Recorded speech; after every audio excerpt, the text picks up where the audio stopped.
ছাত্রদলের মনে আসলে অনেক কষ্ট। 17 বছর না খেয়ে থেকে ক্ষমতায় আসার পরও ছাত্র শিবিরের কারণে 5 মাস এখনো না খেয়ে আছে। এই কষ্ট আমরা বুঝি আপনাদের।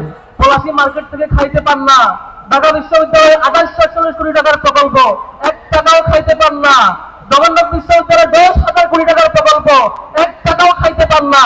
আপনাদের কষ্ট আমরা বুঝি, 10% পান না কেন? এই কষ্ট বাড়াবাড়ি আপনাদের।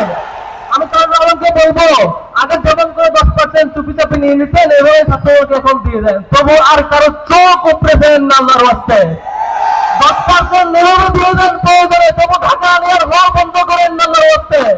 আপনাদেরকে অনুরোধ করবো, ছাত্রদল মনে করেছে 91 সালে ক্ষমতা আসার পরে যেমন করে প্রত্যেকটা হল দখল করেছিল তেমন করে পারবে। এখন পর্যন্ত ঢাকা বিশ্ববিদ্যালয়ে হল দখল করার জন্য 5বার চেষ্টা করেছে, প্রত্যেকবারই ব্যর্থ হয়েছে।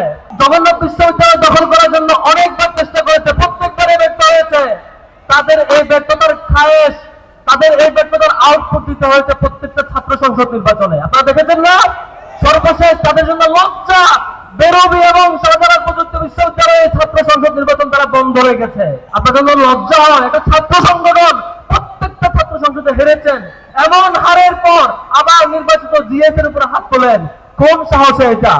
সংগ্রামী ভাইরা, আমি তারেক রহমানকে অনুরোধ করব, শেখ হাসিনাকে ডুবানোর জন্য খুব বেশি কিছু লাগে নাই। ছাত্রলীগের কুকর্মই শেখ হাসিনাকে দিল্লি পাঠিয়ে দিছে। আপনি তারেক রহমান ট্রাফিক সিগন্যালে দাঁড়িয়ে থাকেন জনপ্রিয়তার জন্য, আপনি তারেক রহমান নিজে গিয়ে খালকরণ করেন জনপ্রিয়তার জন্য, এই জনপ্রিয়তা থাকবে না। ছাত্রদলের কর্মের কারণে আপনার পতন সুনিশ্চিত দেখা যাচ্ছে।